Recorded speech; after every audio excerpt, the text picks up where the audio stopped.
The night he left his own lines, no one shook his hand.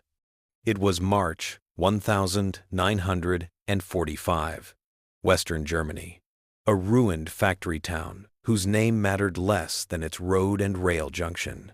In the command posts far to the rear, it was just a symbol on a map. To the men inside it, it was a maze of shattered walls, burned-out vehicles, and corners you did not look around too quickly. Staff Sergeant Michael Hale sat on a crate in a dark cellar that smelled of coal dust and wet plaster, 23 years old, 89th Infantry Division.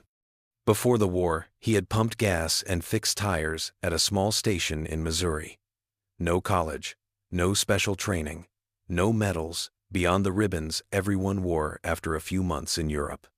His boots were muddy. His rifle rested across his knees. His uniform was the same shade of tired as everyone else's.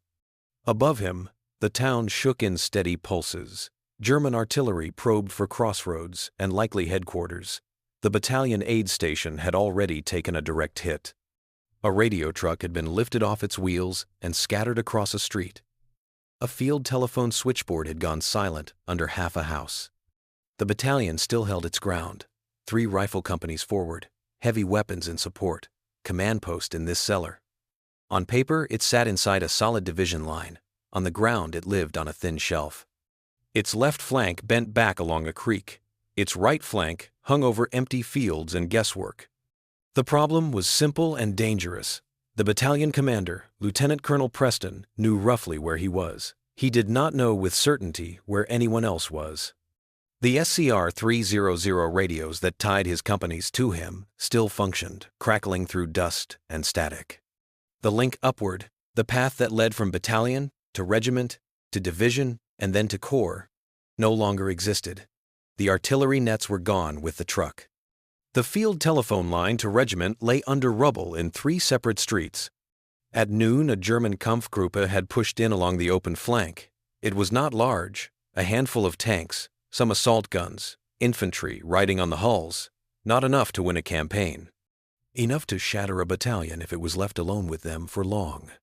Preston watched their movement in fragments. A report of armor on the road. A company commander shouting over the net about machine gun fire from a barn. An observer yelling that he could see tracks cutting across a field. None of it reached anyone with the authority to shift corps, artillery, or send a tank battalion, or order an airstrike. All of it stayed trapped in this one damaged town. He had 3 options. Hold and hope that higher headquarters, somewhere, noticed the gap forming on their map. Attempt a breakout in the dark through minefields and unknown positions. Or send someone to carry the situation by hand. Doctrine did not tell him which one to choose. He unfolded a small message book on his knee. His operations officer held a flashlight between his teeth and waited with a pencil. Preston dictated in short phrases. Enemy armor concentration on right flank. Estimated strength. Location by grid. Condition of companies. Ammunition status. Casualty numbers. Then, coordinates for a narrow ridge east of the town. The ridge was the key. If corps artillery could put steel on that ground at dawn, any German attempt to push through might be broken before it fully formed. The operations officer translated the text into code groups. Not a high-level cipher, just the simple battalion field code. Enough to slow an interrogator. Not enough to stop a cryptographer with days to work. The message went into an oilskin envelope. A doctor produced a needle and a length of thread. He stitched the packet into the lining of a field jacket, just above where the heart would be. Preston did not ask for a volunteer. He already knew who he could send. Hale could read a map. He did not panic under shell fire. He had grown up walking long fence lines in open country. He spoke a few words of German, learned from other soldiers and from prisoners. These were practical, unromantic reasons. Preston told him what was needed. Move east first, through the seam the Germans had opened. Then south, away from the worst of the fighting. Then west, toward the last known location of a corps command post. Avoid main roads when you could see your own hands. Use them when you could not. Travel mostly at night. Trust the compass. If you find regiment or division before corps, give them the message. If you find nothing, keep going. Hale listened. He asked one question. "How far?" Preston said, "As far as it takes." No one in the cellar counted miles that night. Later estimates, based on fragmentary records, German police logs, and Hale's own debrief, put the total distance near 500 miles. The figure is debated. The fact that he walked a long way through the wrong side of the war is not. He took 2 extra bandoliers of ammunition. He added a second canteen. He pocketed a captured German road map. The jacket with the stitched-in packet went on over his uniform. He tightened his helmet strap and climbed the cellar stairs. The street outside was narrow and broken. Fire still smoldered in a collapsed building across the way. He moved along walls and piles of brick, stepping over a dead mule and the shattered frame of a bicycle. Men called to him once or twice. None of them stopped him. At the edge of the battalion's thin perimeter, a sentry challenged him. Hale gave the password. The sentry let him through. Behind him, someone shouted for ammunition. After that, he walked. The first hours took him through the gray zone between lines. Not fully German, not fully American. Fields cut by ditches. Hedges. A frozen canal with ice thin enough to break if you looked at it too long. He moved in short bursts, then lay still, listening. When he heard a truck, he slid into the nearest hollow. When he saw the outline of a lone house, he went around it wide. Near dawn, he almost walked into a village. Church, spire, low roofs, a dog barking. He dropped into a roadside ditch and let muddy water fill his sleeves. A German patrol passed within 20 yards. 4 men, rifles slung, shoulders hunched against the cold. They talked about rations and their feet. The dog sniffed along the ditch rim. It whined, then followed the men. Hale stayed face down until he could no longer hear their boots or their words. That first day he slept in a patch of young trees, under a poncho, back against a trunk. He woke whenever a plane passed overhead. Allied fighters patrolled the sky. They strafed anything that moved on a road. That applied equally to friend and enemy if you were in the wrong clothes, in the wrong place. The days fell into a pattern. By night he moved. By day he hid. He drank from farm wells and from streams. When he dared, he knocked at back doors. Sometimes they closed in his face. Sometimes a woman in a headscarf handed him a piece of bread without a word.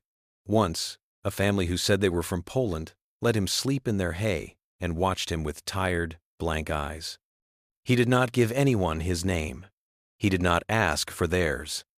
He avoided fights. His rifle stayed loaded, but most of the weight he carried was potential, not action.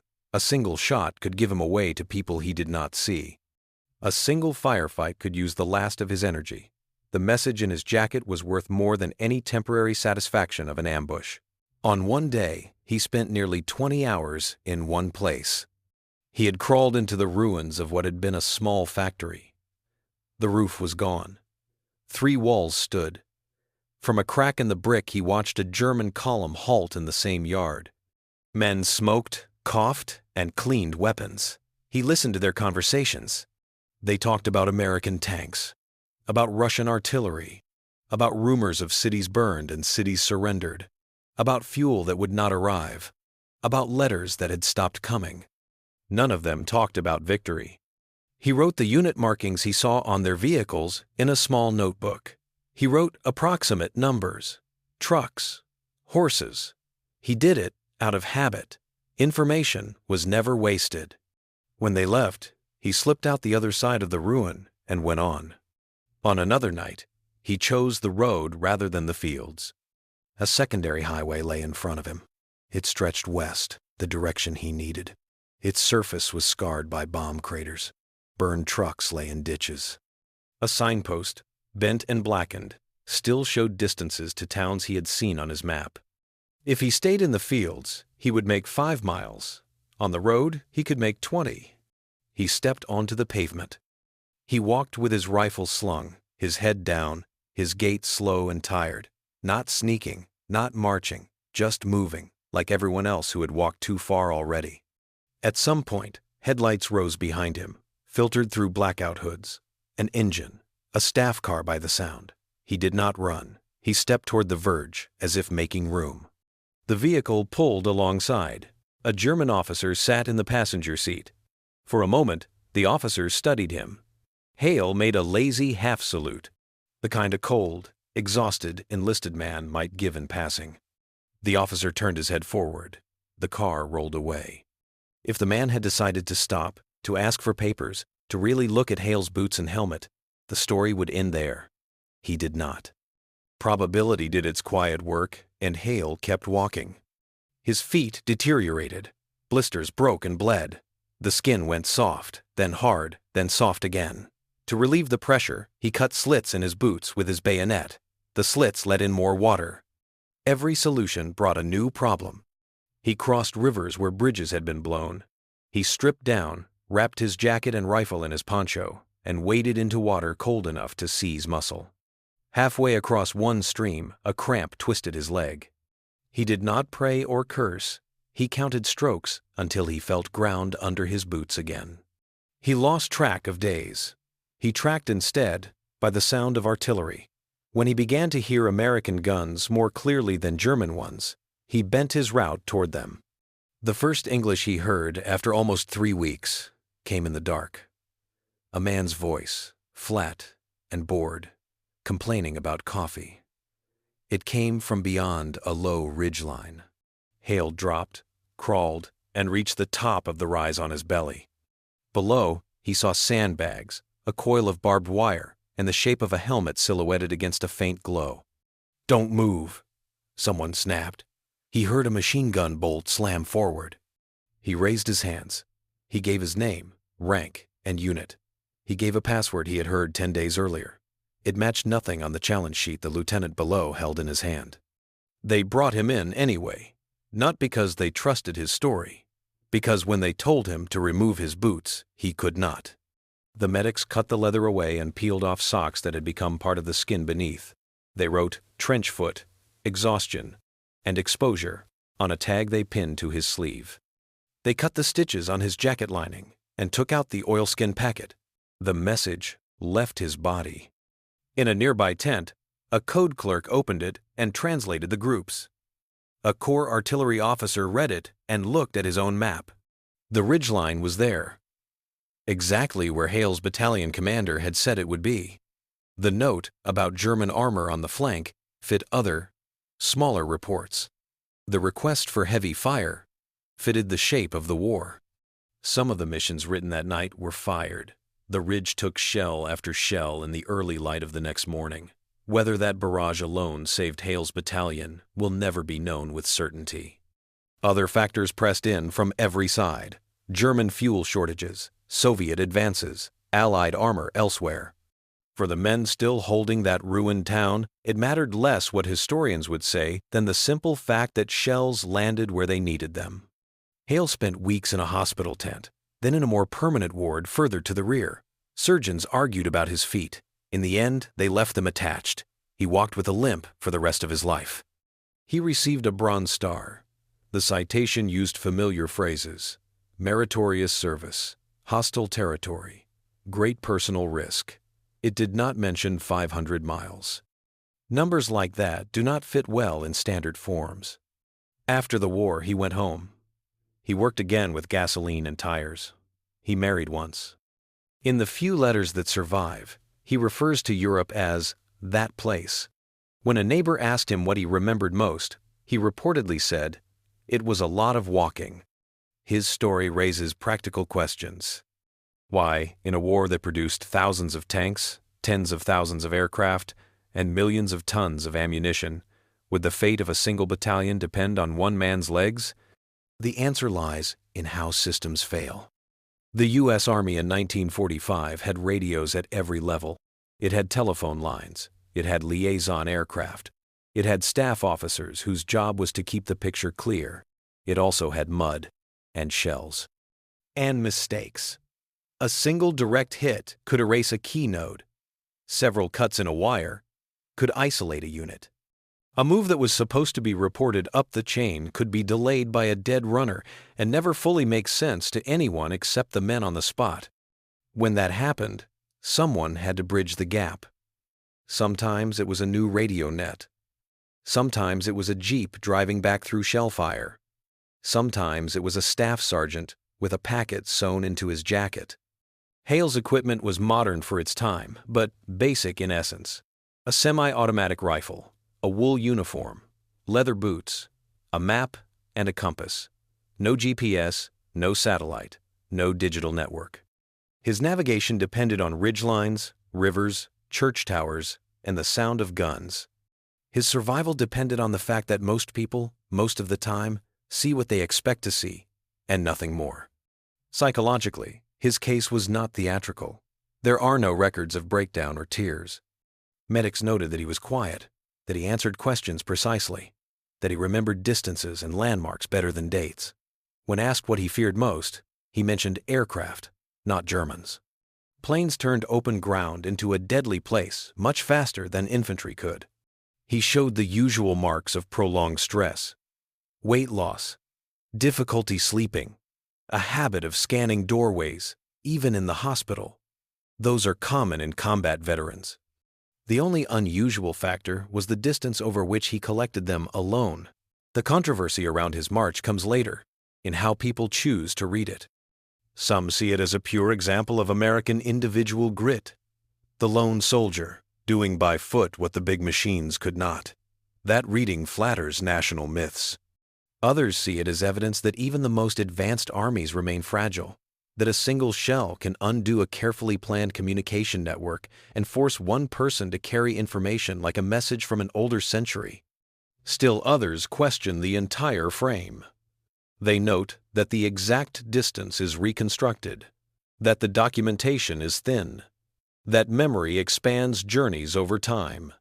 They argue that the war in March 1945 was already decided far above the level of one battalion and one ridge. The tension between those views is where the story lives. What remained solid is simple. A battalion was cut off. A commander wrote a message. A staff sergeant walked through enemy lines until someone could read it. He did not know if the effort would matter. He did not know if the men behind him would live long enough to feel the effects. He knew only that if he stopped walking, nothing else would move in his place. In modern wars, with drones overhead and encrypted networks humming, the idea of a man crossing 500 miles on foot to deliver a single message feels distant. Yet the underlying logic remains. Systems fail. Screens go dark. When they do, someone still has to get up, go out, and carry words from one place to another. Michael Hale did that once. The paper he carried turned back into radio traffic, then into coordinates, then into explosions on a ridge he could not see. His own footsteps disappeared into fields, roads, and rivers that long ago changed shape. What is left is a line in a few reports, a medal in a box, and a story that forces a hard reminder. Even in an industrial war, the weight of a decision can rest, for a while, on a single human body moving through the dark.